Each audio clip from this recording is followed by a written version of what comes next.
బెజవాడ దుర్గగుడిలో దసరా ఉత్సవాలు కన్నుల పండుగగా సాగుతున్నాయి. 9వ రోజు అమ్మవారు దుర్గాదేవిగా దర్శనమిస్తున్నారు.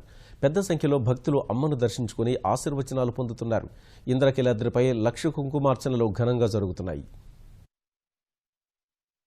కోరిన కోర్కెలు తీర్చే కొంగు బంగారం బెజవాడ కనకదుర్గమ్మ సన్నిధిలో దసరా ఉత్సవాలు చివరి అంకానికి చేరాయి.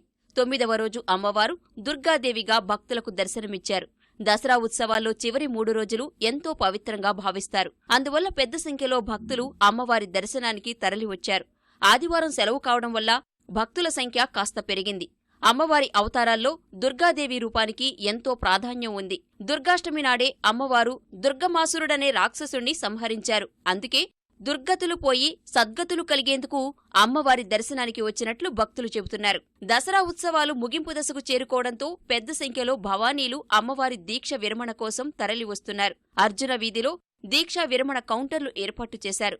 గురు భవానీల ఆధ్వర్యంలో దీక్ష విరమణ జరుగుతోంది.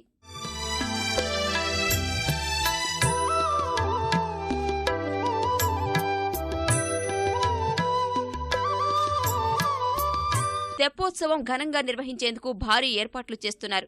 కార్యక్రమానికి కృష్ణానదిలో హంసవాహనాన్ని సిద్ధం చేస్తున్నారు. ఉత్సవాల చివరి రోజున హంసవాహనంపై దుర్గామల్లేశ్వర స్వామివార్లు విహరిస్తారు.